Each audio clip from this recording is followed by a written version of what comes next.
Yeah, I think, after so many years, like 20 years over, right, of like accumulating all this anger and keeping all that frustration inside, I really did explode, in my late 20s, and I realized that maybe it's time to get help. I grew up in Kota Kinabalu, Sabah, and I think being from a small town, it was really difficult because I didn't know anyone else who looked like me, who really understood what I was going through, and I was always seeking that, I guess, guidance from someone else that I could relate to. Well, I was born with a birthmark on my face, and as you can see, it covers around 70–80% of my skin. Yeah, and I think I always stood out. People always stared and asked me questions, or people thought that I was contagious, and that really caused a lot of issues in my life. I was bullied a lot as a child because I didn't look like all the other kids, and that really did affect my self-esteem. I think it would, when some people keep telling you over and over again that you don't fit in, that you are not the depiction of societal's beauty standards. The first time I realized that I was different was about the age of 5, because that's the year that you start going to school, you understand more language, and you understand that people are pointing out your differences. Well, the incident that I remember very clearly, was when I was 5 years old. I got up on the school bus, and there were a couple of kids speaking in Hakka, right? Not knowing that I understood Hakka as well. And they were saying, what's wrong with her face? Why is it so red?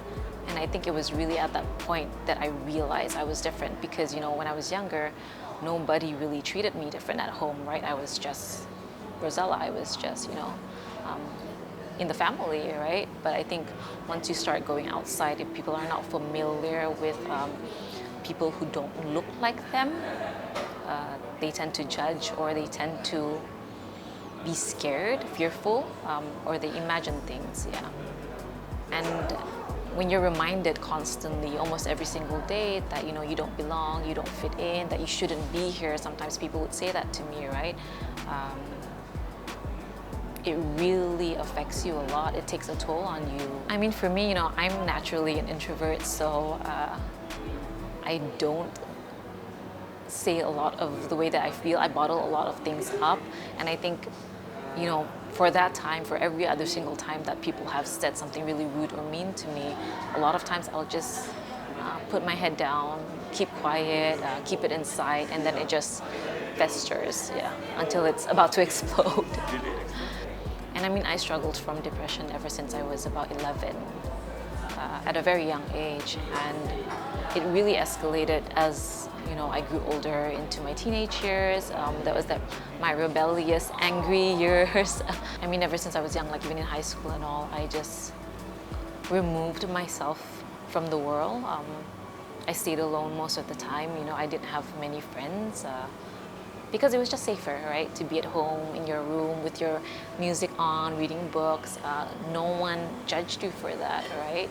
I would be like binge watching movies a lot, just using different things, shopping a lot, using different things to just numb myself, numb my emotions, because I think it's just easier, right? A lot of us, we use that as coping mechanisms to avoid dealing with the real issues, because it is scary and it is hard.